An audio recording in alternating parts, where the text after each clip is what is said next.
ਪਿਆਰੇ ਵਿਦਿਆਰਥੀ ਦੋਸਤੋ, ਅੱਜ ਆਪਾਂ ਟੂਣੇਹਾਰੀ ਰੁੱਤ ਕਹਾਣੀ ਸੰਗ੍ਰਹਿ ਦੀ ਦੂਜੀ ਕਹਾਣੀ ਡਰ ਬਾਬਤ ਗੱਲ ਕਰਾਂਗੇ। ਡਰ ਕਹਾਣੀ ਨੂੰ ਸਾਡੇ ਬਹੁਤ ਹੀ ਸਤਿਕਾਰਤ ਕਥਾਕਾਰ ਜਿੰਦਰ ਨੇ ਲਿਖਿਆ। ਜਿੰਦਰ ਹੋਰਾਂ ਦੀਆਂ ਰਚਨਾਵਾਂ ਅਤੇ ਉਹਨਾਂ ਦੀ ਲੇਖਣੀ ਬਾਬਤ ਜਾਣਕਾਰੀ ਇਸ ਸੰਗ੍ਰਹਿ ਦੇ ਅੰਤਲੇ ਸਫ਼ਿਆਂ ਤੋਂ ਪ੍ਰਾਪਤ ਕੀਤੀ ਜਾ ਸਕਦੀ ਆ।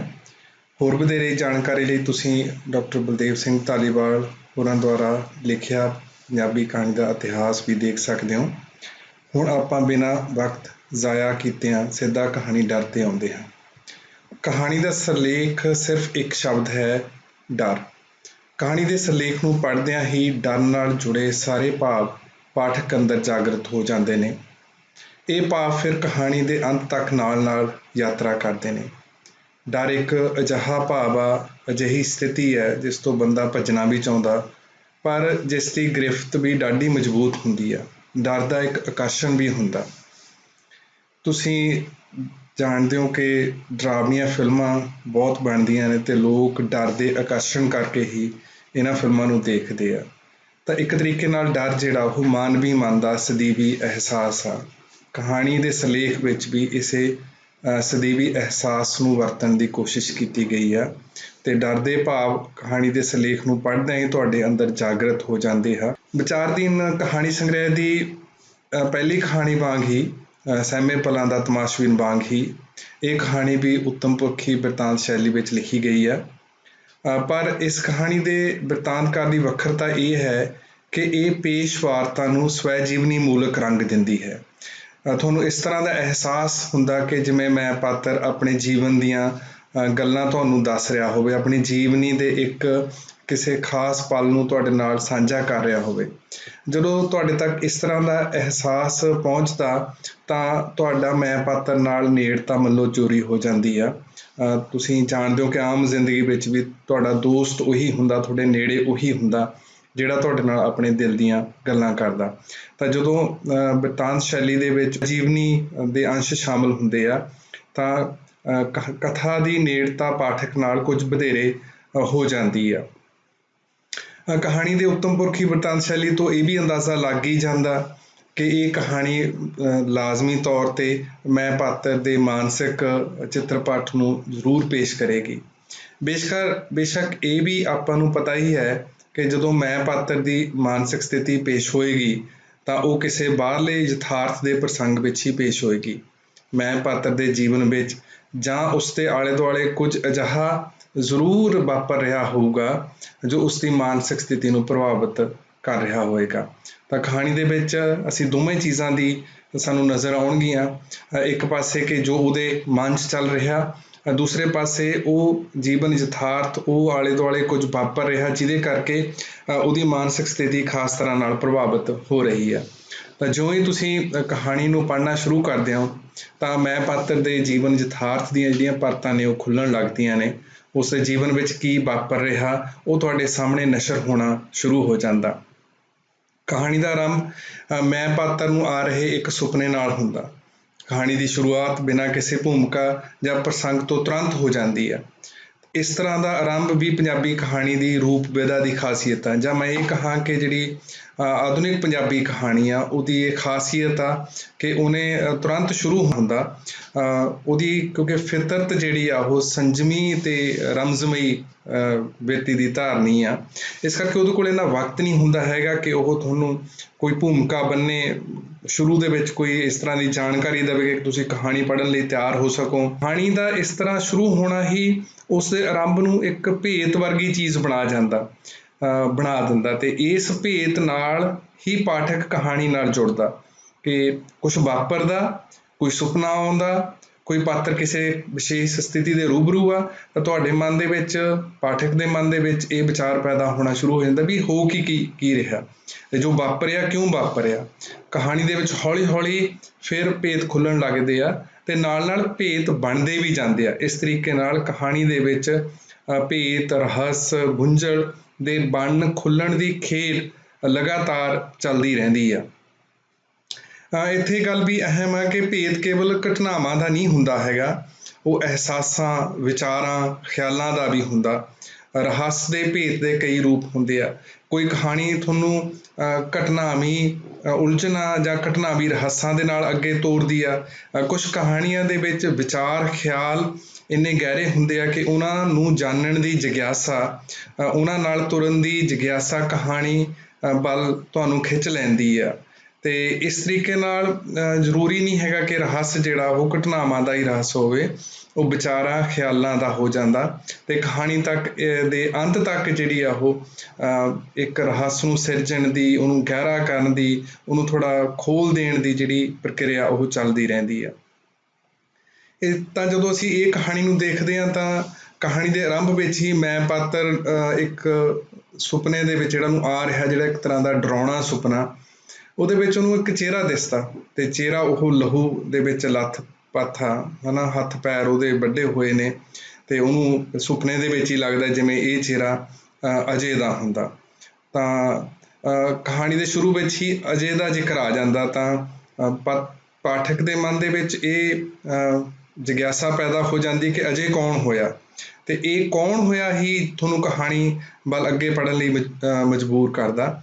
ਤਾਂ ਜਦੋਂ ਉਹਨੂੰ ਸੁਪਨਾ ਆ ਰਿਹਾ ਤਾਂ ਤੁਰੰਤ ਉਹਦੀ ਜਿਹੜੀ ਘਬਰਾਹਟ ਦੇ ਵਿੱਚ ਅੱਖ ਖੁੱਲ੍ਹ ਜਾਂਦੀ ਆ ਅਤੇ ਕਹਾਣੀ ਦੇ ਵਿੱਚ ਜ਼ਿਕਰ ਆਉਂਦਾ ਕਿ ਮੈਂ ਪਾਤਰ ਦਾ ਜਿਹੜਾ ਹੱਥ ਆ ਉਹ ਜ਼ੋਰ ਦੀ ਉਸਦੀ ਪਤਨੀ ਮਨਜੀਤ ਦੀਆਂ ਛਾਤੀਆਂ 'ਤੇ ਲੱਗ ਜਾਂਦਾ ਅਤੇ ਜਿਹੜੀ ਉਹਦੀ ਪਤਨੀ ਆ ਉਹ ਇੱਕ ਵਾਰ ਤਾਂ ਪੀੜ ਮਹਿਸੂਸ ਕਰਦੀ ਆ, ਪਰ ਫਿਰ ਆਪਣੇ ਪਤੀ ਦੀ ਹਾਲਤ ਨੂੰ ਦੇਖ ਕੇ ਚਿੰਤਤ ਹੋ ਜਾਂਦੀ ਆ ਅਤੇ ਉਹ ਪਤੀ ਦੀ ਘਬਰਾਹਟ ਨੂੰ ਦੇਖ ਕੇ ਪੁੱਛਦੀ ਆ ਕਿ ਕੀ ਹੋਇਆ। ਪਹਿਲਾਂ ਤਾਂ ਉਹ ਕੁਝ ਨਹੀਂ ਦੱਸਦਾ, ਫਿਰ ਜਿਹੜਾ ਉਹਨੂੰ ਸੁਪਨਾ ਆਇਆ ਹੁੰਦਾ ਉਸ ਬਾਬਤ ਦੱਸ ਦਿੰਦਾ।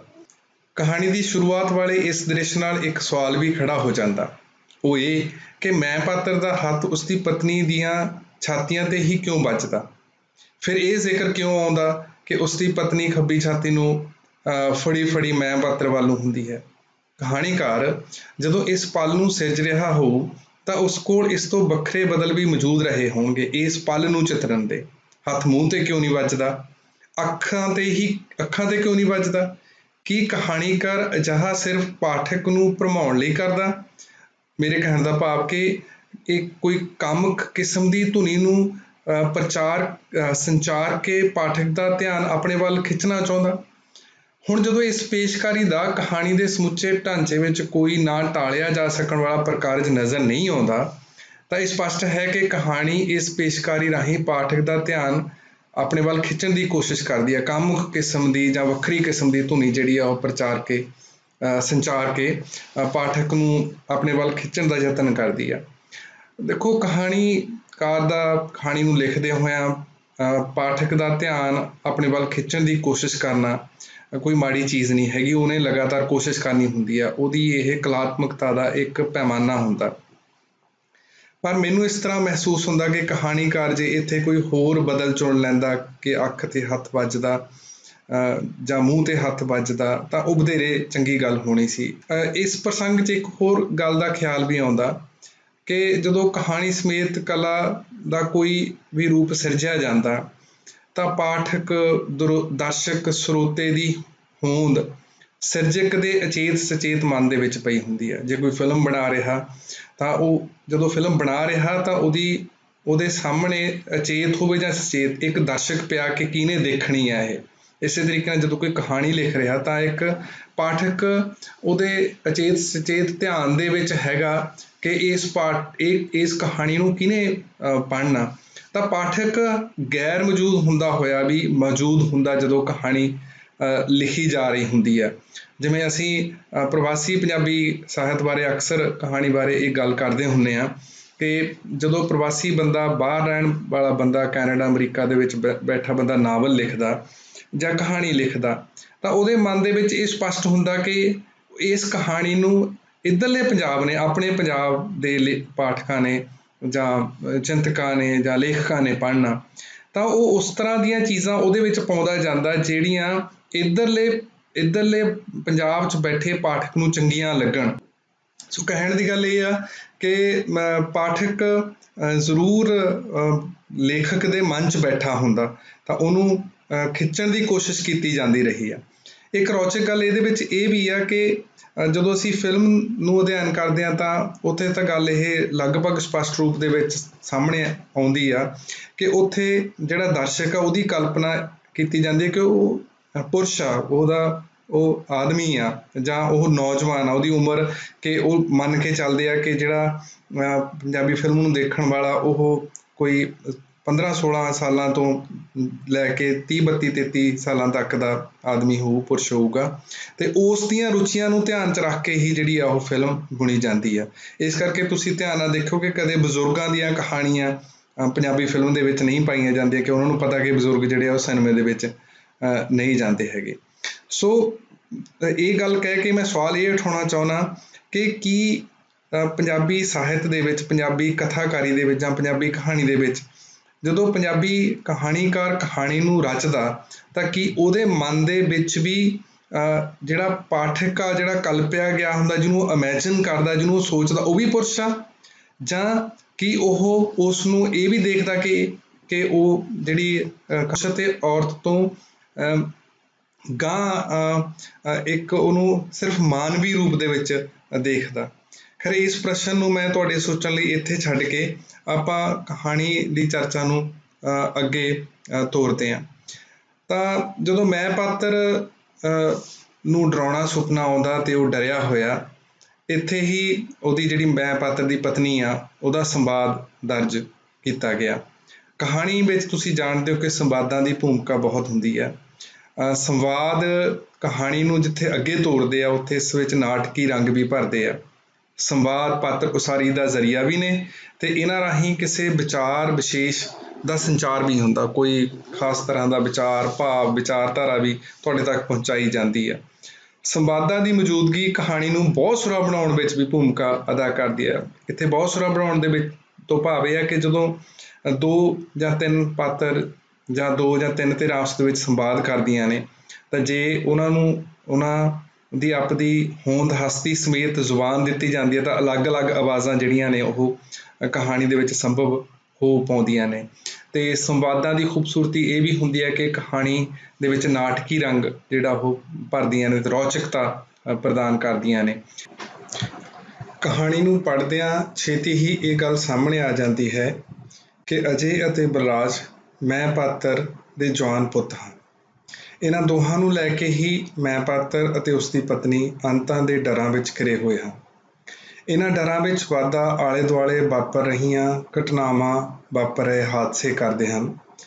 ਇਹਨਾਂ ਦਾ ਜ਼ਿਕਰ ਕਹਾਣੀ ਵਿੱਚ ਆਉਂਦਾ ਜਿਵੇਂ ਮੈਂ ਪਾਤਰ ਦੇ ਜਾਣੂ ਸੁਰਿੰਦਰਪਾਲ ਦੇ ਬੇਟੇ ਜੈਪਾਲ ਨਾਲ ਇੱਕ ਹਾਦਸਾ ਵਾਪਰ ਜਾਂਦਾ ਹੈ। ਇਸ ਤਰ੍ਹਾਂ ਦੇ ਖਿਆਲ ਮੈਂ ਪਾਤਰ ਅਤੇ ਉਸਦੀ ਪਤਨੀ ਨੂੰ ਪਰੇਸ਼ਾਨ ਕਰਦੇ ਰਹਿੰਦੇ ਹਨ। ਜਵਾਨ ਮੁੰਡਿਆਂ ਨਾਲ ਪਤਾ ਨਹੀਂ ਕੀ ਹੋ ਜਾਣਾ ਦਾ ਲਗਾਤਾਰ ਬਣਿਆ ਡਰ ਮੈਂ ਪਾਤਰ ਅਤੇ ਉਸਦੀ ਪਤਨੀ ਨੂੰ ਸੂਲੀ ਤੇ ਟੰਗੀ ਰੱਖਦਾ ਹੈ। ਇਸ ਵਿੱਚ ਵਾਧਾ ਇਹ ਗੱਲ ਕਰਦੀ ਹੈ ਕਿ ਅਜੇ ਆਪਣੇ ਕੰਮ ਤੋਂ ਅੱਧੀ ਰਾਤ ਤੋਂ ਬਾਅਦ ਸਵੇਰੇ 2:30 ਵਜੇ ਵਾਪਸ ਮੁੜਦਾ ਹੈ। ਕਹਾਣੀ ਹੌਲੀ-ਹੌਲੀ ਮੈਂ ਪਾਤਰ, ਉਸਦੀ ਪਤਨੀ ਦੇ ਅੰਦਰ ਅਤੇ ਆਲੇ ਦੁਆਲੇ ਵਿੱਚ ਵਿਆਪਤ ਇੱਕ ਬੇਚੈਨੀ, ਡਰ ਅਤੇ ਅਸੁਰੱਖਿਅਤਾ ਨੂੰ ਸਾਕਾਰ ਕਰਨ ਲੱਗਦੀ ਹੈ। ਇਹ ਅਹਿਸਾਸ ਪਾਠਕ ਤੱਕ ਪਹੁੰਚਣ ਲੱਗਦਾ ਹੈ। ਕਹਾਣੀ ਛੋਟੇ-ਛੋਟੇ ਕਥਾ ਅੰਸ਼ਾਂ ਰਾਹੀਂ ਸੁਝਾਉਂਦੀ ਹੈ ਕਿ ਇਹ ਬੇਚੈਨੀ ਇਕੱਲੇ ਇਸ ਦੰਪਤੀ ਜੋੜੇ ਦੀ ਨਹੀਂ, ਸਗੋਂ ਲਗਭਗ ਹਰ ਮਾਪੇ ਦੀ ਹੈ ਜਿਸ ਦੇ ਜਵਾਨ ਪੁੱਤ ਬਾਹਰ ਨੌਕਰੀਆਂ ਕਰਨ ਜਾਂਦੇ ਹਨ। ਮਾਪੇ ਜਵਾਨ ਬੱਚਿਆਂ ਨੂੰ ਲੈ ਕੇ ਪਰੇਸ਼ਾਨ ਹਨ, ਪਰ ਬੱਚੇ ਇਸ ਗੱਲੋਂ ਬੇਪਰਵਾਹ। ਉਹਨਾਂ ਨੂੰ ਲੱਗਦਾ ਹੈ ਕਿ ਮਾਪੇ ਤਾਂ ਖਾਮਖਾਹ ਪਰੇਸ਼ਾਨ ਹੋਈ ਜਾ ਰਹੇ ਹਨ। ਇਹ ਪੇਸ਼ਕਾਰੀ ਸਮਕਾਲੀ ਜੀਵਨ ਯਥਾਰਥ ਦੇ ਇੱਕ ਖਾਸ ਪਾਸਾਰ ਨੂੰ ਜ਼ੁਬਾਨ ਦਿੰਦੀ ਇਹ ਵੀ ਸੁਝਾਉਂਦੀ ਹੈ ਕਿ ਇਹ ਸਾਰੇ ਕੁਝ ਦਾ ਕਾਰਨ ਵਿਸ਼ਵੀਕਰਨ, ਨਵ-ਪੂੰਜੀਵਾਦ ਅਤੇ ਨਵੇਂ ਮੀਡੀਏ ਦੀ ਆਮਦ ਹੈ। ਕਹਾਣੀ ਸਿੱਧਾ ਕੁਛ ਨਹੀਂ ਕਹਿੰਦੀ ਹੈਗੀ, ਪਰ ਤੁਸੀਂ ਕਹਾਣੀ ਦੀਆਂ ਖਾਮੋਸ਼ੀਆਂ 'ਚੋਂ ਪੜ੍ਹ ਸਕਦੇ ਹੋ ਕਿ ਜਿਸ ਤਰ੍ਹਾਂ ਦੀ ਵਿਸ਼ਵੀਕਰਨ ਨੇ ਸਾਨੂੰ ਨਵੇਂ television, cable, dish, internet, computer, phone ਨੇ ਜ਼ਿੰਦਗੀ ਦਿੱਤੀ ਆ, ਉਹੀ ਜ਼ਿੰਦਗੀ ਹੈ ਜਿਹੜੀ ਇਹ ਗੱਭਰੂ ਮੁੰਡੇ ਜਿਉਂ ਰਹੇ ਨੇ, ਜਿਹਦੇ ਵਿੱਚ ਸਾਡਾ ਇੱਕੋ ਇੱਕ ਜਿਹੜਾ ਮਕਸਦ ਆ ਉਹ ਵੱਧ ਤੋਂ ਵੱਧ ਪੈਸਾ ਕਮਾਉਣਾ ਹੋ ਗਿਆ, ਅਮੀਰ ਹੋਣਾ ਹੋ ਗਿਆ, ਕਿ ਜਿਹੜੀਆਂ ਕਦਰਾਂ ਕੀਮਤਾਂ ਸੀ, ਪਰੰਪਰਾਗਤ ਕਦਰਾਂ ਕੀਮਤਾਂ ਸੀ, ਉਹ ਅਸਲੋਂ ਰੂਪ ਵਟਾ ਗਈਆਂ ਨੇ। ਤੇ ਇਹ ਨਵੀਂ ਜਿਹੜੀ ਜੀਵਨ ਤੋਰ ਆ ਇਹਦੇ ਵਿੱਚ ਹੁਣ ਨੌਜਵਾਨ ਵੱਧ ਤੋਂ ਵੱਧ ਅਮੀਰ ਹੋਣ ਦੀ, ਵੱਧ ਤੋਂ ਵੱਧ ਪੈਸਾ ਕਮਾਉਣ ਦੀ ਚਾਹਤ ਰੱਖ ਰਹੇ ਨੇ। ਤੇ ਵੱਧ ਅਮੀਰ ਤੇ ਵੱਧ ਸਫਲ ਹੋਣ ਲਈ ਇਹ ਪੀੜ੍ਹੀ ਵੱਧ ਸਮਰੱਥਾਵਾਂ ਵੀ ਹਾਸਲ ਕਰ ਰਹੀ ਆ। ਜਿਵੇਂ ਅਜੇ ਜੇ ਸਵੇਰੇ 2:30 ਵਜੇ ਆਉਂਦਾ ਤਾਂ ਇਹਦਾ ਕਾਰਨ ਇਹ ਆ ਕਿ ਉਹ 2 ਜਗ੍ਹਾ 'ਤੇ ਜੋਬ ਕਰਦਾ, ਤੇ ਉਹ ਇਸ ਕਰਕੇ ਜੋਬ ਕਰਦਾ ਕਿ ਉਸਨੂੰ ਇੱਕ ਜ਼ਿਆਦਾ ਪੈਸੇ ਵਾਲੀ, ਜ਼ਿਆਦਾ ਬਿਹਤਰ ਜਿਹੜੀ ਜ਼ਿੰਦਗੀ ਆ ਉਹ ਮਿਲ ਸਕੇ। ਕਿ ਇਸ ਤਰ੍ਹਾਂ ਦੀ ਚੀਜ਼ ਮਨ 'ਚ ਬਣ ਗਈ ਆ ਕਿ ਜੇ ਵੱਧ ਪੈਸਾ ਹੋਊ ਤਾਂ ਹੀ ਜ਼ਿੰਦਗੀ ਜਿਹੜੀ ਆ ਉਹ ਵਧੀਆ ਹੋਊਗੀ। ਕਹਾਣੀ ਸੁਝਾਉਂਦੀ ਆ ਕਿ ਨਵੀਂ ਜੀਵਨ ਜਾਂਚ ਨੇ ਜਾਂ ਆ ਰਹੀਆਂ ਤਬਦੀਲੀਆਂ ਨੇ ਮਾਪਿਆਂ ਅਤੇ ਨੌਜਵਾਨ ਔਲਾਦ ਦੀ ਸੋਚ ਅਤੇ ਉਹਨਾਂ ਦੀ ਜਿਉਣ ਵਿਧੀ ਵਿੱਚ ਬਹੁਤ ਫਰਕ ਪਾ ਦਿੱਤਾ। ਜਿਵੇਂ ਮਾਪੇ ਜਿਉਂਦੇ ਸੀ ਉਵੇਂ ਇਹ ਪੀੜ੍ਹੀ ਨਹੀਂ ਜਿਉਂਦੀ ਹੈਗੀ। ਕਹਾਣੀ ਇਸ ਫਰਕ ਦੀਆਂ ਵਿਭਿੰਨ ਪਰਤਾਂ ਨੂੰ ਮਾਪਿਆਂ ਵਾਲੀ ਪੀੜ੍ਹੀ ਦੇ ਨੁਕਤਾ ਨਜ਼ਰ ਤੋਂ ਚਿੱਤਰਦੀ, ਉਹਨਾਂ ਦੀ ਡਰਾਂ ਨਾਲ ਭਰੀ ਮਨੋਸਥਿਤੀ ਨੂੰ ਚਿੱਤਰਦੀ ਹੈ। ਇਹ ਕਹਾਣੀ ਦਾ ਪ੍ਰਮੁੱਖ ਪ੍ਰਕਾਰਜ ਆ ਕਿ ਮਾਪਿਆਂ ਦੀ ਮਾਨਸਿਕਤਾ ਨੂੰ ਚਿੱਤਰਨਾ, ਜਿਹੜੇ ਇਸ ਤਰ੍ਹਾਂ ਦੀ ਸਥਿਤੀ ਦੇ ਵਿੱਚ ਫਸੇ ਹੋਏ ਨੇ, ਮੌਜੂਦ ਨੇ। ਕਹਾਣੀ ਜਦੋਂ ਤਬਦੀਲੀ ਨੂੰ ਜ਼ੁਬਾਨ ਦਿੰਦੀ ਆ, ਪਰਿਵਰਤਨਾਂ ਨੂੰ ਜ਼ੁਬਾਨ ਦਿੰਦੀ ਆ, ਤਾਂ ਇਸ ਤਰ੍ਹਾਂ ਦੇ ਵੇਰਵੇ ਵੀ ਕਹਾਣੀ ਵਿੱਚ ਦਰਜ ਹੁੰਦੇ ਨੇ ਕਿ ਹੁਣ ਪਹਿਲਾਂ ਵਾਂਗ ਮੁੰਡੇ ਕੇਵਲ ਖੁਸ਼ੀ ਦਾ ਸਬੱਬ ਨਹੀਂ ਰਹੇ। ਕਈ ਮਾਮਲਿਆਂ ਵਿੱਚ ਹੁਣ ਧੀਆਂ ਮੁੰਡਿਆਂ ਨਾਲੋਂ ਵਧੇਰੇ ਚੰਗੀਆਂ ਹੋ ਗਈਆਂ ਹਨ। ਕਹਾਣੀ ਵਿੱਚ ਜ਼ਿਕਰ ਆਉਂਦਾ ਕਿ ਮੁੰਡੇ ਤਾਂ ਕਈ ਵਾਰ ਆਪਣੀਆਂ ਇੱਛਾਵਾਂ ਦੀ ਪੂਰਤੀ ਲਈ ਮਾਪਿਆਂ ਦੇ ਗਲ ਅੰਗੂਠਾ ਦਿੰਦੇ ਹਨ ਅਤੇ ਉਹਨਾਂ ਨੂੰ ਕਰਜ਼ਈ ਕਰ ਬਾਹਰਲੇ ਮੁਲਕਾਂ ਨੂੰ ਤੁਰ ਜਾਂਦੇ ਹਨ। ਇਸ ਪ੍ਰਥਾਏ, ਇਸ ਪ੍ਰਸੰਗ 'ਚ ਕਹਾਣੀ ਵਿੱਚ ਤੁਸੀਂ ਮੈਂ ਪਾਤਰ ਦੇ ਜਿਹੜਾ ਕੁਲੀਗ ਆ ਰਵੀ, ਉਹਦਾ ਬਿਰਤਾਂਤ ਦੇਖ ਸਕਦੇ ਹੋ। ਸਮਕਾਲੀ ਜੀਵਨ ਵਿੱਚ 2 ਪੀੜ੍ਹੀਆਂ ਦੇ ਅੰਤਰ ਸੰਬੰਧਾਂ ਵਿੱਚ ਆ ਰਹੀਆਂ ਤਬਦੀਲੀਆਂ ਅਤੇ ਇਹਨਾਂ ਤਬਦੀਲੀਆਂ ਕਾਰਨ ਮਾਪਿਆਂ ਦੀ ਪੀੜ੍ਹੀ ਦੀ ਪੀੜਾ ਨੂੰ ਚਿੱਤਰਨਾ ਬੇਸ਼ੱਕ, ਬਿਨਾਂ ਸ਼ੱਕ ਇਸ ਕਹਾਣੀ ਦਾ ਮੁੱਖ ਉਦੇਸ਼ ਹੈ। ਪਰ ਇਹ ਇਸ ਕਹਾਣੀ ਦੀ ਰੂਪ ਅਤੇ ਵਿਚਾਰਧਾਰਾ ਦੋਵਾਂ ਪੱਖੋਂ ਖੂਬੀ ਆ ਕਿ ਕਹਾਣੀ ਕੇਵਲ ਇੱਕ ਧਿਰ ਦੀਆਂ ਸੋਚਾਂ ਨੂੰ ਜ਼ੁਬਾਨ ਹੀ ਨਹੀਂ ਦਿੰਦੀ ਹੈਗੀ ਕਿ ਕੇਵਲ ਮਾਪਿਆਂ ਦੀ ਸੋਚ ਨੂੰ ਜ਼ੁਬਾਨ ਦੇਵੇ, ਬਲਕਿ ਯਥਾ ਸੰਭਵ ਨੌਜਵਾਨ ਪੀੜ੍ਹੀ ਜਿਹੜੀ ਉਹਨਾਂ ਦੀ ਔਲਾਦ ਆ, ਅਜੇ ਅਤੇ ਬਲਰਾਜ, ਉਹਨਾਂ ਨੂੰ ਵੀ ਜ਼ੁਬਾਨ ਦਿੰਦੀ ਆ। ਉਹਨਾਂ ਦੇ ਹਵਾਲੇ ਨਾਲ ਨਵੀਂ ਪੀੜ੍ਹੀ ਕੀ ਸੋਚਦੀ ਆ ਉਹਨੂੰ ਵੀ ਜ਼ੁਬਾਨ ਦਿੱਤੀ ਜਾ ਰਹੀ ਆ। ਤੇ ਜਦੋਂ ਇਹ ਨਵੀਂ ਪੀੜ੍ਹੀ ਨੂੰ ਜ਼ੁਬਾਨ ਦਿੰਦੀ ਆ ਤਾਂ ਉਹਦੇ ਲਈ ਜਿਹੜੀ ਪ੍ਰਮੁੱਖ ਜੁਗਤ ਕਹਾਣੀ ਵਿੱਚ ਵਰਤੀ ਗਈ ਆ ਉਹ ਸੰਵਾਦ ਦੀ ਆ। ਮੈਂ ਪਾਤਰ ਦਾ ਆਪਣੇ ਪੁੱਤਰਾਂ ਅਜੇ ਅਤੇ ਬਲਰਾਜ ਨਾਲ ਸੰਵਾਦ, ਜਾਂ ਦੋਵਾਂ ਪੁੱਤਰਾਂ ਦਾ ਆਪਸ ਵਿੱਚ ਸੰਵਾਦ, ਇੱਕ ਪਾਸੇ ਤਬਦੀਲੀ ਨੂੰ ਅਤੇ ਦੂਜੇ ਪਾਸੇ ਨੌਜਵਾਨ ਪੀੜ੍ਹੀ ਦੁਆਰਾ ਜ਼ਿੰਦਗੀ ਜਿਉਣ ਦੇ ਵਿਸ਼ੇਸ਼ ਅੰਦਾਜ਼ ਨੂੰ ਪੇਸ਼ ਕਰਨ ਦਾ ਸਬੱਬ ਬਣਦਾ। ਕਿ ਉਹਨਾਂ ਦੇ ਸੰਵਾਦਾਂ ਤੋਂ ਇਹ ਪਤਾ ਲੱਗਦਾ ਕਿ ਉਹ ਕੀ ਸੋਚਦੇ ਆ, ਕਿਸ ਤਰ੍ਹਾਂ ਦੀ ਜ਼ਿੰਦਗੀ ਜਿਉਣਾ ਚਾਹੁੰਦੇ ਆ। ਤਾਂ ਜਦੋਂ ਇਹ ਸੰਵਾਦ ਕਹਾਣੀ ਦੇ ਵਿੱਚ ਆਉਂਦੇ ਨੇ ਤਾਂ ਕਹਾਣੀ ਨੂੰ ਇੱਕ ਤਰ੍ਹਾਂ ਨਾਲ ਬਹੁਤ ਸੁਰੀਲੀ ਬਣਾਉਂਦੇ ਨੇ ਕਿ ਕਿਸੇ ਇੱਕ ਧਿਰ ਦਾ ਪ੍ਰਵਚਨ ਬਣ ਕੇ ਹੀ, ਇੱਕ ਧਿਰ ਦੀ ਹੀ ਗੱਲ ਬਣ ਕੇ ਨਹੀਂ ਕਹਾਣੀ ਰਹਿ ਜਾਂਦੀ। ਪਰ ਇਹਨਾਂ ਸੰਵਾਦਾਂ ਤੋਂ ਇਹ ਵੀ ਪਤਾ ਲੱਗਦਾ ਕਿ ਅਜੇ ਤੇ ਬਲਰਾਜ ਆਪਣੇ ਮਾਪਿਆਂ ਬਾਰੇ ਕੀ ਸੋਚਦੇ ਆ।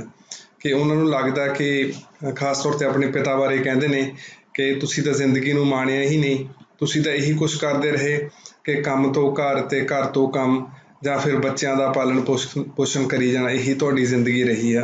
ਅਤੇ ਕਹਾਣੀਕਾਰ ਅਤੇ ਮੈਂ ਪਾਤਰ ਆਪ ਵੀ ਜ਼ਿਕਰ ਕਰਦਾ ਕਿ ਕਿਵੇਂ ਜਦੋਂ ਉਹਦੀ ਚੰਡੀਗੜ੍ਹ ਬਦਲੀ ਹੋਈ ਸੀ ਅਤੇ ਉਹ ਸਿਰਫ ਕਮਰੇ ਤੋਂ ਦਫ਼ਤਰ ਅਤੇ ਦਫ਼ਤਰ ਤੋਂ ਕਮਰੇ ਤੱਕ ਹੀ ਰਿਹਾ ਸੀ। ਉਸਨੇ ਹੋਰ ਉੱਥੇ ਕੁਛ ਬਹੁਤਾ ਦੇਖਿਆ ਨਹੀਂ ਸੀ। ਕਹਾਣੀ ਅਸਲ ਵਿੱਚ ਇੱਕ ਪਾਸੇ ਜਿੱਥੇ ਅਜੇ ਅਤੇ ਬਲਰਾਜ ਦੇ ਹਵਾਲੇ ਨਾਲ ਮਾਪਿਆਂ ਦੀ ਪੀੜ੍ਹੀ ਜਿਸ ਤਰ੍ਹਾਂ ਉਹਨਾਂ ਨੇ ਜੀਵਨ ਜਿਉਇਆ, ਉਸ ਜਿਉਣ ਵਿਧੀ ਨੂੰ ਪ੍ਰਸ਼ਨਾਂ ਦੇ ਘੇਰੇ ਹੇਠ ਲੈ ਆਉਂਦੀ ਆ, ਉੱਥੇ ਨਾਲ ਹੀ ਨਵੀਂ ਜਿਉਣ ਵਿਧੀ ਨੂੰ ਵੀ ਪ੍ਰਸ਼ਨਾਂ ਦੇ ਘੇਰੇ ਵਿੱਚ ਰੱਖਦੀ ਹੈ। ਇਹ ਨਹੀਂ ਹੈਗਾ ਕਿ ਜੇ ਅਜੇ ਅਤੇ ਬਲਰਾਜ ਰਾਹੀਂ ਮਾਪਿਆਂ ਦੀ ਪੀੜ੍ਹੀ ਦੀ ਜਿਉਣ ਵਿਧੀ ਨੂੰ ਪ੍ਰਸ਼ਨ ਕੀਤਾ ਗਿਆ ਤਾਂ ਅਜੇ ਅਤੇ ਬਲਰਾਜ ਦੀ ਪੀੜ੍ਹੀ ਦੀ ਜਿਉਣ ਵਿਧੀ ਪ੍ਰਸ਼ਨਾਂ ਦੇ ਘੇਰੇ 'ਚ ਨਹੀਂ ਹੈਗੀ। ਭਾਵੇਂ ਇਹ ਜਦੋਂ ਜਿਹੜਾ ਪ੍ਰਸ਼ਨ ਤੁਹਾਨੂੰ ਨਜ਼ਰ ਆਉਂਦੇ ਆ, ਭਾਵੇਂ ਇਹ ਨਹੀਂ ਹੈਗਾ ਕਿ ਕਹਾਣੀ ਵਿੱਚ ਕਿ ਮੈਂ ਪਾਤਰ ਉਹਨਾਂ ਦੀ ਜਿਹੜੀ ਜਿਉਣ ਵਿਧੀ ਆ ਉਹਦੇ 'ਤੇ ਬਹੁਤ ਤਿੱਖੇ ਕਿੰਤੂ ਪ੍ਰੰਤੂ ਕਰਦਾ, ਉਹਨਾਂ ਨਾਲ ਲੜਦਾ, ਉਹਨਾਂ ਨਾਲ ਇਹੋ ਜਿਹਾ ਕੁਛ ਨਹੀਂ ਹੈਗਾ। ਬਹੁਤ ਕਹਾਣੀ ਖਾਮੋਸ਼ੀ ਨਾਲ ਚੱਲਦੀ ਆ। ਪਰ ਉਹ ਸਹਿਜੇ ਹੀ, ਕਿਉਂਕਿ ਸਾਡੇ ਪਰੰਪਰਾ ਸਾਡੇ ਅੰਦਰ ਵਸੀ ਹੁੰਦੀ ਆ, ਅਤੇ ਉਹ ਜਿਹੜਾ ਤੁਲਨਾ ਪਰੰਪਰਾ ਦੇ ਨਾਲ ਜਾਂ ਪਰੰਪਰਿਕ ਜੀਵਨ ਜਾਚ ਨਾਲ ਤੁਲਨਾ ਉਹ ਸਹਿਜੇ ਹੀ ਹੋਣ ਲੱਗਦੀ ਹੈ। ਜਦੋਂ ਉਹਨਾਂ ਦੀ ਜੀਵਨ ਜਾਚ ਦੀ ਤੁਲਨਾ ਪਰੰਪਰਿਕ ਜੀਵਨ ਜਾਚ ਨਾਲ ਹੁੰਦੀ ਆ ਤਾਂ ਉਹ ਵੀ ਸ਼ੰਕਾਵਾਂ ਦੇ ਘੇਰੇ ਵਿੱਚ ਆ ਜਾਂਦੇ ਨੇ ਕਿ ਜਿਹੜੀ ਇਹ ਜ਼ਿੰਦਗੀ ਜਿਉ ਰਹੇ ਨੇ, ਕਿ ਸੱਚਮੁੱਚ ਇਹ ਜ਼ਿੰਦਗੀ ਚੰਗੀ ਆ। ਤਾਂ ਉਹ ਤੁਹਾਡੇ ਅੰਦਰ, ਪਾਠਕ ਦੇ ਅੰਦਰ ਜਿਹੜੇ ਉਹਨਾਂ ਦੇ ਜਿਉਣ ਦੇ ਅੰਦਾਜ਼ ਨੇ ਉਹਨਾਂ ਪ੍ਰਤੀ ਵੀ ਪ੍ਰਸ਼ਨ ਪੈਦਾ ਨਾਲ ਦੀ ਨਾਲ ਹੋਣੇ ਸ਼ੁਰੂ ਹੋ ਜਾਂਦੇ ਨੇ। ਅਤੇ ਕਹਾਣੀਕਾਰ ਜਦੋਂ ਇਹਨਾਂ ਦੋ ਪੀੜ੍ਹੀਆਂ ਦੇ ਅੰਦਾਜ਼ ਨੂੰ, ਜਿਉਣ ਅੰਦਾਜ਼ ਨੂੰ, ਇਹਨਾਂ ਦੀਆਂ ਸੋਚਾਂ ਨੂੰ, ਇਹਨਾਂ ਦੀ ਮਾਨਸਿਕ ਸਥਿਤੀ ਨੂੰ ਪੇਸ਼ ਕਰ ਰਿਹਾ, ਤਾਂ ਇੱਕ ਕਹਾਣੀ ਵਿੱਚ ਤਣਾਅ ਵੀ ਪੈਦਾ ਹੁੰਦਾ, ਅਤੇ ਇਹ ਤਣਾਅ ਦੋ ਵਿਚਾਰਧਾਰਾਵਾਂ ਦੇ ਟਕਰਾਅ ਕਾਰਨ ਆ ਰਹੀ ਤਬਦੀਲੀ ਨੂੰ ਪੇਸ਼ ਵੀ ਕਰਦਾ ਅਤੇ ਚਿੰਨ੍ਹਿਤ ਵੀ ਕਰਦਾ।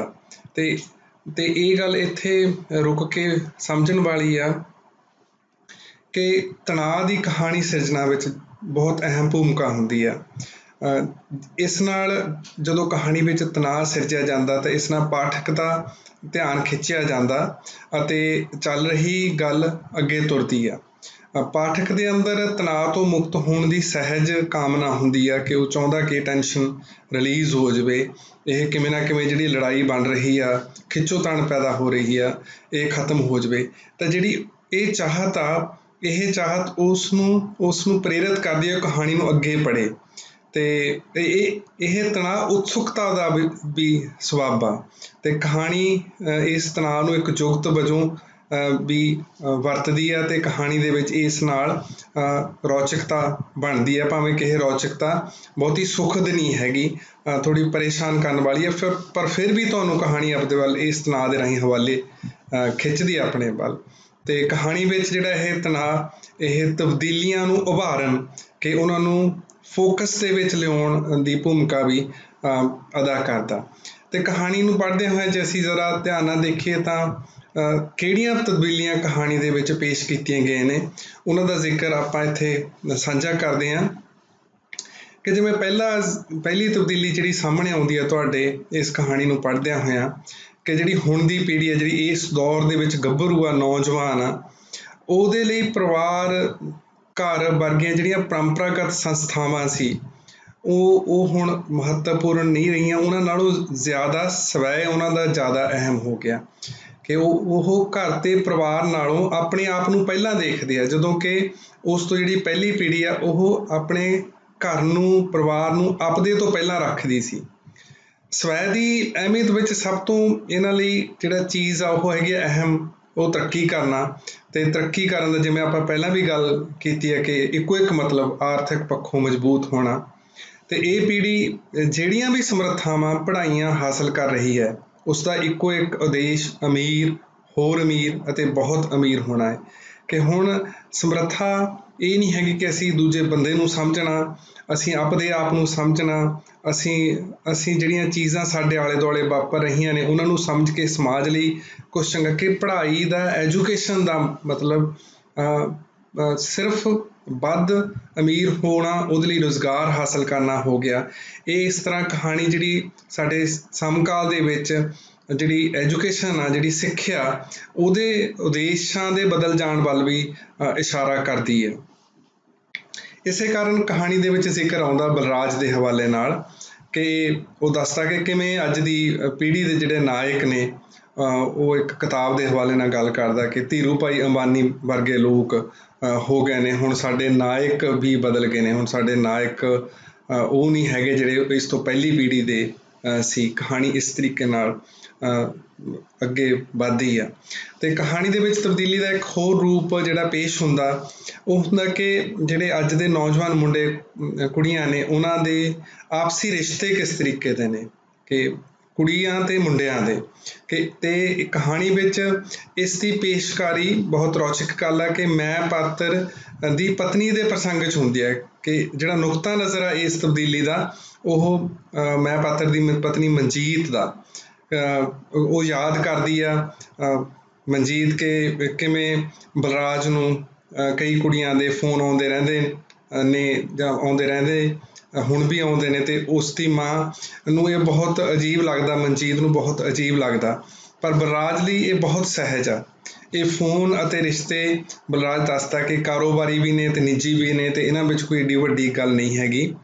ਇਸੇ ਤਰੀਕੇ ਨਾਲ ਮੈਂ ਪਾਤਰ ਦੀ ਪਤਨੀ ਮਨਜੀਤ ਨੂੰ ਉਹ ਪਲ ਵੀ ਯਾਦ ਆਉਂਦੇ ਨੇ ਜਦੋਂ ਇੱਕ ਵਾਰ ਬਲਰਾਜ ਦਾ ਐਕਸੀਡੈਂਟ ਹੋ ਗਿਆ ਸੀ ਤੇ ਉਸ ਦੀਆਂ ਕੁਝ ਕੁੜੀਆਂ ਦੋਸਤ ਕੁੜੀਆਂ ਸੀ, ਉਹ ਬਲਰਾਜ ਦੀ ਖਬਰ ਲੈਣ ਆਈਆਂ ਸੀ ਤੇ ਉਹਨੂੰ ਕੁੜੀਆਂ ਦਾ ਵਤੀਰਾ ਬਹੁਤ ਚੰਗਾ ਲੱਗਦਾ, ਖਾਸ ਤੌਰ ਤੇ ਜਦੋਂ ਇੱਕ ਕੁੜੀ ਬਹੁਤ ਹੀ ਆਰਾਮ ਨਾਲ ਬਲਰਾਜ ਨੂੰ ਬਾਥਰੂਮ ਤੱਕ ਛੱਡ ਆਉਣ ਲਈ ਕਹਿੰਦੀ ਆ। ਤਾਂ ਜਦੋਂ ਮਨਜੀਤ ਇਹ ਗੱਲਾਂ ਕਰ ਰਹੀ ਆ ਤਾਂ ਉਹਨੂੰ ਆਪਣੇ ਵੇਲੇ ਵੀ ਯਾਦ ਆ ਜਾਂਦੇ ਨੇ ਤੇ ਉਸਨੂੰ ਮਹਿਸੂਸ ਹੁੰਦਾ ਕਿ ਹੁਣ ਕੁੜੀਆਂ ਨੂੰ ਜ਼ਿਆਦਾ ਆਜ਼ਾਦੀ ਆ, ਹੁਣ ਇਹ ਬਹੁਤ ਜ਼ਿਆਦਾ ਮੁੰਡੇ ਕੁੜੀਆਂ ਆਪਸ ਦੇ ਵਿੱਚ ਸਹਿਜਤਾ ਨਾਲ ਵਿਚਰਦੇ ਆ।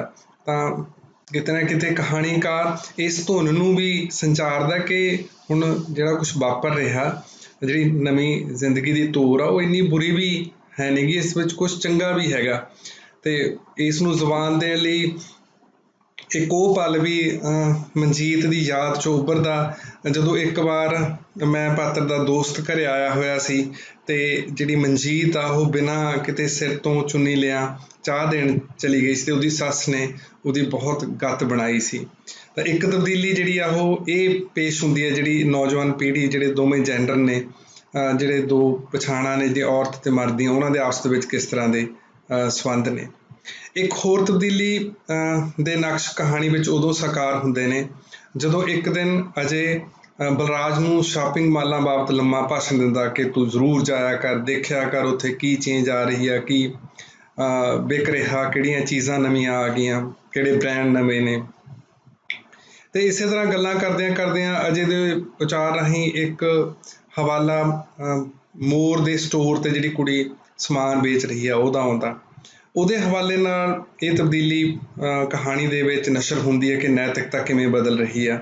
ਤੇ ਉਹ ਕੁੜੀ ਦੱਸਦੀ ਹੈ ਕਿ ਕਿਵੇਂ ਉਹਨੂੰ ਲੋਕ ਮਜ਼ਾਕ ਵੀ ਕਰ ਜਾਂਦੇ ਆ, ਕੁਛ ਭੱਦਾ ਵੀ ਕਹਿ ਜਾਂਦੇ ਆ, ਪਰ ਉਸ ਨੂੰ ਹਮੇਸ਼ਾ ਸਮਝੌਤਾ ਕਰਨਾ ਪੈਂਦਾ ਕਿਉਂਕਿ ਉਹਦੇ ਨਾਲ ਉਹਦੀ ਨੌਕਰੀ ਜੁੜੀ ਹੋਈ ਹੈ। ਤੇ ਇੱਕ ਹੋਰ ਗੱਲ ਜਿਹੜੀ ਉਹ ਲੜਕੀ ਦੱਸਦੀ ਆ ਕਿ ਮੇਰੇ ਨਾਲ ਦੀ ਜਿਹੜੀ ਕੁੜੀ ਨੇ ਜਿਵੇਂ ਮੈਨੇਜਰ ਨੇ ਕਿਹਾ ਉਵੇਂ ਉਹਦੀ ਗੱਲ ਮੰਨ ਲਈ, ਉਹਦੀ ਇੱਛਾ ਅਨੁਸਾਰ ਉਹਦੇ ਨਾਲ ਜੋ ਉਹਦਾ ਸੰਬੰਧ ਬਣਨਾ ਸੀ ਉਹ ਬਣ ਗਿਆ ਤੇ ਉਹਨੇ ਤਰੱਕੀ ਹਾਸਲ ਕਰ ਲਈ।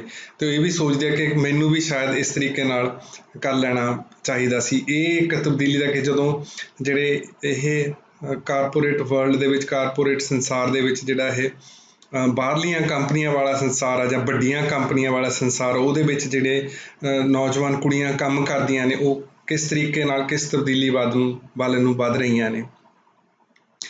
ਇਸੇ ਤਰੀਕੇ ਨਾਲ ਕਹਾਣੀ ਵਿੱਚ ਇੱਕ ਹੋਰ ਜਿਹੜਾ ਪਰਿਵਰਤਨ ਵਾਪਰਿਆ ਉਹਦਾ ਜ਼ਿਕਰ ਆਉਂਦਾ ਕਿ ਜਦੋਂ ਇਹ ਦੋਹਾਂ ਮੁੰਡਿਆਂ 'ਚੋਂ ਇੱਕ ਮੁੰਡੇ ਦੇ ਰਾਹੀਂ ਇਹ ਜ਼ਿਕਰ ਆਉਂਦਾ ਕਿ ਕਿਵੇਂ ਅੱਜ ਕੱਲ੍ਹ ਦੇ ਵਿਆਹੁਤਾ ਜੋੜੇ ਨੇ ਜਿਹੜੇ ਉਹ ਦੋਹਰੀ ਜ਼ਿੰਦਗੀ ਜਿਉਂਦੇ ਨੇ, ਕਿ ਇੱਕ ਉਹਨਾਂ ਦੇ ਘਰ ਦੀ ਜ਼ਿੰਦਗੀ ਆ ਤੇ ਇੱਕ ਉਹਨਾਂ ਦੇ ਬਾਹਰ ਦੀ ਜ਼ਿੰਦਗੀ ਆ, ਤੇ ਉਹ ਬਾਹਰ ਦੀ ਜ਼ਿੰਦਗੀ ਨੂੰ ਬਾਹਰ ਹੀ ਰੱਖਦੇ ਆ, ਘਰ ਨਹੀਂ ਲੈ ਕੇ ਆਉਂਦੇ ਹੈਗੇ।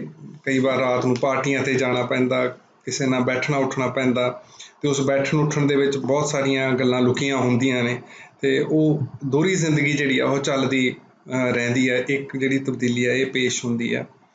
ਤਾਂ ਤਬਦੀਲੀਆਂ ਦੀ ਜਿਹੜੀ ਇਹ ਜਦੋਂ ਪੇਸ਼ਕਾਰੀ ਕੀਤੀ ਜਾ ਰਹੀ ਆ ਉਹਦੇ ਵਿੱਚ ਹੀ ਇੱਕ ਅਜੇ ਦਾ ਉਚਾਰ ਆ ਉਹ ਬਹੁਤ ਧਿਆਨ ਖਿੱਚਣ ਵਾਲਾ। ਉਹ ਕਹਿੰਦਾ ਕਿ ਜੇ ਕਾਮਯਾਬ ਹੋਣਾ ਤਾਂ ਤੁਹਾਨੂੰ ਪੁਰਾਣੀਆਂ ਸੋਚਾਂ ਨੂੰ ਛੱਡਣਾ ਪਊ। ਤੇ ਇਹ ਜਿਹੜਾ ਕਿ ਕਾਮਯਾਬ ਹੋਣ ਲਈ ਪੁਰਾਣੀਆਂ ਸੋਚਾਂ ਨੂੰ ਛੱਡਣਾ, ਪੁਰਾਣੀਆਂ ਦੇ ਓਲੇ ਚੰਗੀਆਂ ਸੋਚਾਂ ਵੀ ਲੁਕੀਆਂ ਹੋ ਸਕਦੀਆਂ ਨੇ। ਇਹ ਇਸ ਕਹਾਣੀ ਦੇ ਮੁੱਖ ਸਮੱਸਿਆਕਾਰ ਨੂੰ, ਤੁਹਾਡੀ ਸੋਚ ਨੂੰ ਝੰਜੋੜਨ ਵਾਲੀ ਗੱਲ ਆ ਕਿ ਕੀ ਕਾਮਯਾਬੀ ਸੱਚਮੁੱਚ ਇਹ ਠੀਕ ਕਾਮਯਾਬੀ ਹੈ ਜੇ ਇਸ ਤਰੀਕੇ ਨਾਲ ਗੁਜ਼ਰ ਕੇ ਉਹ ਬੀਤਦੀ ਆ। ਕਹਾਣੀ ਦਾ ਅੰਤ ਅਜੇ ਦੁਆਰਾ ਆਪਣੇ ਬਾਪ ਨੂੰ ਡਰਪੋਕ ਸਿੱਧ ਕਰਨ ਦੀ ਕੋਸ਼ਿਸ਼ ਨਾਲ ਹੁੰਦਾ ਤੇ ਉਸ ਦੀ ਨਜ਼ਰ ਵਿੱਚ ਇਹ ਡਰ ਨਾ ਕੇਵਲ ਵਾਧੂ ਹੈ ਸਗੋਂ ਗਲਤ ਵੀ ਹੈ। ਉਹਨੂੰ ਆਪਦੇ ਪਿਤਾ ਤੇ ਮਾਤਾ ਦੇ ਡਰ, ਖਾਸ ਤੌਰ ਤੇ ਪਿਤਾ ਦਾ ਡਰ ਕੇਵਲ ਵਾਧੂ ਨਹੀਂ ਲੱਗਦਾ, ਗਲਤ ਵੀ ਲੱਗਦਾ। ਅਜੇ ਕਹਿੰਦਾ ਕਿ ਤੁਸੀਂ ਦੂਜਿਆਂ ਬਾਰੇ ਸੋਚਣ ਦੀ ਬਜਾਏ ਸਿਰਫ ਆਪਣੇ ਬਾਪ ਤੁਹਾਨੂੰ ਸੋਚਣਾ ਸਿੱਖਣਾ ਚਾਹੀਦਾ ਤੇ ਇਹੀ ਅੱਜ ਦੇ ਸਮੇਂ ਦੇ ਅਨੁਸਾਰ ਗੱਲ ਆ। ਇੱਥੇ ਗੱਲ ਧਿਆਨਯੋਗ ਆ ਕਿ ਕਹਾਣੀਕਾਰ ਜਦੋਂ ਤਬਦੀਲੀਆਂ ਨੂੰ ਵਿਭਿੰਨ ਪਾਤਰਾਂ ਰਾਹੀਂ ਜ਼ੁਬਾਨ ਦੇ ਰਿਹਾ ਤਾਂ ਉਸ ਦੀ ਸੁਰ ਨਾ ਤਾਂ ਉਪਦੇਸ਼ਾਤਮਕ ਆ ਤੇ ਨਾ ਕੇਵਲ ਨਾਮੁਖੀ ਆ। ਕਹਾਣੀ ਵਿੱਚ ਚੰਗੇ ਬੁਰੇ ਅਤੇ ਨਾ ਚੰਗੇ ਅਤੇ ਨਾ ਬੁਰੇ ਵਿਭਿੰਨ ਕਿਸਮ ਦੇ ਪਰਿਵਰਤਨਾਂ ਨੂੰ ਥਾਂ ਮਿਲਦੀ ਹੈ। ਕਹਾਣੀਕਾਰ ਯਥਾ ਸੰਭਵ ਨੈਤਿਕ ਫੈਸਲੇ ਨਹੀਂ ਸੁਣਾਉਂਦਾ। ਇਸ ਤਰ੍ਹਾਂ ਕਹਾਣੀ ਨੂੰ ਕਿਸੇ ਇੱਕ ਜਾਂ ਦੂਜੇ ਪਾਸੇ ਵੱਲ ਉਲਾਰ ਨਹੀਂ ਹੋਣ ਦਿੰਦਾ, ਤੇ ਮੈਂ ਸਮਝਦਾ ਕਿ ਇਹ ਇਸ ਕਹਾਣੀ ਦੀ ਇੱਕ ਖੂਬੀ ਆ। ਤੇ ਜਦੋਂ ਅਸੀਂ ਕਹਾਣੀ ਦੇ ਅੰਤ ਨੂੰ ਦੇਖਦੇ ਹਾਂ ਤਾਂ ਸਪਸ਼ਟ ਹੀ ਹੋ ਜਾਂਦਾ ਕਿ ਕਹਾਣੀ ਦਾ ਅੰਤ ਬੰਦ ਨਹੀਂ, ਸਗੋਂ ਖੁੱਲ੍ਹਾ। ਇਹ ਕਹਾਣੀ ਉਸ ਤਰੀਕੇ ਨਾਲ ਖਤਮ ਨਹੀਂ ਹੁੰਦੀ ਜਿਵੇਂ ਵਿਰਕ ਦੀ ਕਹਾਣੀ ਖਤਮ ਹੁੰਦੀ ਸੀ, ਕਿ ਜਿਹੜਾ ਸਾਰਾ ਭੇਤ ਆ ਉਹ ਅੰਤ ਦੇ ਵਿੱਚ ਨਸ਼ਰ ਹੋ ਜਾਂਦਾ ਸੀ, ਗੱਲ ਸੰਪੂਰਨ ਹੋ ਜਾਂਦੀ ਸੀ, ਜਿਹੜੀ ਵੀ ਗੱਲ ਤੋਰੀ ਗਈ ਸੀ ਉਹ ਖਤਮ ਹੋ ਜਾਂਦੀ ਸੀ। ਪਰ ਹੁਣ ਦੀ ਕਹਾਣੀ ਦੇ ਵਿੱਚ, ਜਿਵੇਂ ਇਸ ਕਹਾਣੀ ਦੇ ਵਿੱਚ ਇਸ ਤਰ੍ਹਾਂ ਨਹੀਂ ਹੁੰਦਾ ਕਿ ਗੱਲ ਨਿਬੜ ਗਈ ਹੋਵੇ। ਖੁੱਲ੍ਹੇ ਅੰਤ ਵਾਲੀ ਕਹਾਣੀ ਵਿੱਚ ਗੱਲ ਇੱਕ ਖਾਸ ਪੜਾਅ 'ਤੇ ਲਿਆ ਕੇ ਛੱਡ ਦਿੱਤੀ ਜਾਂਦੀ ਹੈ, ਇਸ ਤਰੀਕੇ ਕਿ ਗੱਲ ਅਗਾਂਹ ਪਾਠਕ ਦੇ ਮਨ ਮਸਤਕ ਵਿੱਚ ਚੱਲਦੀ ਰਹੇ। ਤੇ ਇਹ ਜਦੋਂ ਕਹਾਣੀ ਦਾ ਖਤਮ ਹੋਣ ਤੋਂ ਬਾਅਦ ਵੀ ਇਸ ਤਰ੍ਹਾਂ ਨਾਲ ਪ੍ਰੇਰਿਤ ਕਰਨਾ ਕਿ ਉਹ ਗੱਲ ਚੱਲਦੀ ਰਹੇ, ਇਹ ਕਹਾਣੀ ਨੂੰ ਦੇ ਅੰਤ ਨੂੰ ਸੰਵਾਦਾਤਮਕ ਬਣਾਉਂਦਾ, ਕਹਾਣੀ ਨੂੰ ਸੰਵਾਦਾਤਮਕ ਬਣਾਉਂਦਾ, ਉਹਨੂੰ ਉਪਦੇਸ਼ ਦੇਣ ਵਾਲਾ ਜਾਂ ਨਿਬੇੜੇ ਵਾਲਾ ਨਹੀਂ ਬਣਾਉਂਦਾ ਕਿ ਗੱਲ ਕਹਾਣੀ 'ਚ ਤਾਂ ਮੁੱਕ ਗਈ ਪਰ ਤੁਹਾਡੇ ਮਨਾਂ ਦੇ ਵਿੱਚ ਨਹੀਂ ਮੁੱਕੀ ਹੈਗੀ, ਉੱਥੇ ਫਿਰ ਇਹ ਚੱਲਦੀ ਰਹਿੰਦੀ ਹੈ। ਕਹਾਣੀ ਦੇ ਰੂਪ ਦੇ ਪੱਖ ਤੋਂ ਇੱਕ ਗੱਲ ਧਿਆਨਯੋਗ ਹੈ ਕਿ ਕਹਾਣੀ ਦਾ ਵਾਪਰਨ ਕਾਲ ਕੁਝ ਘੰਟਿਆਂ ਦਾ ਹੈ। ਇਹ ਕਹਾਣੀ ਲਕੀਰੀ ਕਾਲਕ੍ਰਮ ਵਿੱਚ ਨਹੀਂ ਹੈ ਜਿਸ ਵਿੱਚ ਇੱਕ ਤੋਂ ਬਾਅਦ ਇੱਕ ਘਟਨਾਵਾਂ ਵਾਪਰਨ। ਕਹਾਣੀ ਬਹੁਤ ਵਾਰ ਪਹਿਲਾਂ ਵਾਪਰੀਆਂ ਗੱਲਾਂ, ਘਟਨਾਵਾਂ ਨੂੰ ਕਹਾਣੀ ਦੇ ਵਰਤਮਾਨ ਵਿੱਚ ਸਥਿਤ ਕਰਦੀ ਹੈ। ਤੁਸੀਂ ਧਿਆਨ ਧਰਿਓ ਕਿ ਇਸ ਕਹਾਣੀ ਵਿੱਚ ਸਿਮਰਤੀਆਂ ਨੂੰ, ਯਾਦਾਂ ਨੂੰ ਬਹੁਤ ਮਹੱਤਵਪੂਰਨ ਸਥਾਨ ਮਿਲਿਆ। ਇਹ ਸਿਮਰਤੀਆਂ ਯਾਦਾਂ ਇਸ ਕਹਾਣੀ ਦੀ ਪ੍ਰਤੀਨਿਧ ਜੁਗਤ ਨੇ। ਸਮਕਾਲੀ ਕਹਾਣੀ ਵਿੱਚ ਸਿਮਰਤੀਆਂ ਦੀ ਭੂਮਿਕਾ ਬਹੁਤ ਅਹਿਮ ਹੈ। ਸਿਮਰਤੀਆਂ ਦੀ ਭੂਮਿਕਾ ਦੀ ਗੱਲ ਆਪਾਂ ਜ਼ਰੂਰ ਕਿਸੇ ਅਗਲੇ ਲੈਕਚਰ ਵਿੱਚ ਵਿਸਥਾਰ ਨਾਲ ਕਰਾਂਗੇ। ਹੁਣ ਚਰਚਾ ਨੂੰ ਨਿਬੇੜਨ ਵੱਲ ਤੁਰਦੇ ਹਾਂ। ਸਮੁੱਚੇ ਰੂਪ ਵਿੱਚ ਕਹਾਣੀ ਸਾਡੇ ਵੇਲਿਆਂ ਵਿੱਚ ਬਦਲ ਰਹੀ ਜੀਵਨ ਜਾਚ ਨੂੰ ਜ਼ੁਬਾਨ ਦਿੰਦੀ ਦੋ ਪੀੜ੍ਹੀਆਂ ਦੀਆਂ ਜਿਉਣ ਵਿਧੀਆਂ ਦੇ ਫਰਕ ਨੂੰ ਉਭਾਰਦੀ ਹੈ। ਨੁਕਤਾ ਨਜ਼ਰ ਕਿਉਂਕਿ ਮਾਪਿਆਂ ਦੀ ਪੀੜ੍ਹੀ ਦਾ ਹੈ, ਇਸ ਕਾਰਨ ਇਸ ਪੀੜ੍ਹੀ ਦਾ ਤਬਦੀਲੀ ਨੂੰ ਲੈ ਕੇ ਜੋ ਹਾਲ ਹੁੰਦਾ ਹੈ, ਜਿਸ ਕਿਸਮ ਦੀ ਦੁਬਿਧਾ, ਜਿਸ ਕਿਸਮ ਦੇ ਡਰ, ਅਸੁਰੱਖਿਆ ਇਹ ਪੀੜ੍ਹੀ ਹੰਢਾਉਂਦੀ ਹੈ, ਉਸ ਨੂੰ ਪੇਸ਼ ਕਰਨਾ ਕਹਾਣੀ ਦਾ ਕੇਂਦਰੀ ਪ੍ਰਕਾਰਜ ਆ। ਅੱਜ ਦੇ ਸਮੇਂ ਵਿੱਚ ਮਾਪੇ, ਖਾਸ ਕਰ ਸ਼ਹਿਰਾਂ ਵਿੱਚ ਵਸਦੇ ਮਾਪੇ, ਕਿਸ ਤਰ੍ਹਾਂ ਦੇ ਮਾਨਸਿਕ ਉਤਰਾਵਾਂ ਚੜ੍ਹਾਵਾਂ ਵਿੱਚੋਂ ਗੁਜ਼ਰ ਰਹੇ ਹਨ, ਉਸ ਦਾ ਚਿਤਰਨ ਇਸ ਕਹਾਣੀ ਦਾ ਹਾਸਲ ਹੈ। ਕਹਾਣੀ ਅੱਗੋਂ ਇਸ ਗੱਲ ਨੂੰ ਵੀ ਜ਼ੁਬਾਨ ਦਿੰਦੀ ਹੈ ਕਿ ਮਾਪੇ ਬਦਲ ਰਹੀਆਂ ਕਦਰਾਂ ਵਿੱਚ ਆਪਣੇ ਬੱਚਿਆਂ ਨੂੰ ਲੈ ਕੇ ਜਿਸ ਕਿਸਮ ਦੇ ਡਰਾਂ ਨੂੰ ਹੰਢਾਉਂਦੇ ਹਨ, ਉਹਨਾਂ ਦੀ ਬੱਚਿਆਂ ਨੂੰ ਕੋਈ ਖਬਰ ਤੱਕ ਨਹੀਂ, ਬਲਕਿ ਉਹਨਾਂ ਨੂੰ ਤਾਂ ਉਸ ਸਮੇਂ ਤੋਂ ਪਿਛਾਂਹ ਰਹਿ ਗਏ ਹੀ ਲੱਗਦੇ ਹਨ। ਇਸ ਦੇ ਨਾਲ ਨਾਲ ਇਹ ਕਹਾਣੀ ਜਿਹੜੀ ਕਾਰਪੋਰੇਟੀ ਜੀਵਨ ਜਾਚ ਆ, ਵੱਡੀਆਂ ਕੰਪਨੀਆਂ, ਜਿਹੜੀ ਗੱਲ ਆਪਾਂ ਪਹਿਲਾਂ ਵੀ ਕਰ ਰਹੇ ਹਾਂ, ਜਾਂ ਵਿਸ਼ਵੀਕਰਨ ਦੇ ਹਵਾਲੇ ਨਾਲ ਸਿਰਜੀ ਜਾ ਰਹੀ ਜੀਵਨ ਜਾਚ ਆ, ਉਹਦਾ ਥਹੁ ਪਤਾ ਦੇਣ ਦੀ ਵੀ ਕੋਸ਼ਿਸ਼ ਕਰਦੀ ਆ। ਸਮਕਾਲੀ ਜੀਵਨ ਵਿੱਚ ਵਾਪਰ ਰਹੀਆਂ ਤਬਦੀਲੀਆਂ ਦੇ ਨਕਸ਼ਾਂ ਦੀ ਪਛਾਣ ਕਹਾਣੀ ਵਿੱਚ ਥਾਂ ਪਰ ਥਾਂ ਪਈ ਆ। ਕਿਸੇ ਕਹਾਣੀ ਨੂੰ ਸਦੀਵੀ ਬਣਾਉਣ ਲਈ ਜਾਂ ਪਾਰਕਾਲੀ ਬਣਾਉਣ ਲਈ ਯਥਾਰਥ ਦੀ ਪੇਸ਼ਕਾਰੀ ਤੋਂ ਕੁਝ ਵੱਧ ਲੋੜੀਂਦਾ ਹੁੰਦਾ ਹੈ। ਪੇਸ਼ ਯਥਾਰਥ ਦੇ ਆਰ ਪਾਰ ਮਾਨਵੀ ਹੋਂਦ ਦੀਆਂ ਗਹਿਰੀਆਂ ਰਮਜ਼ਾਂ ਨੂੰ ਸਿਰਜਣਾ ਸੰਚਾਰਨਾ ਹੁੰਦਾ ਹੈ। ਭਾਸ਼ਾ ਵਿੱਚ ਨਵੇਂ ਰੰਗ ਭਰਨੇ ਹੁੰਦੇ ਹਨ।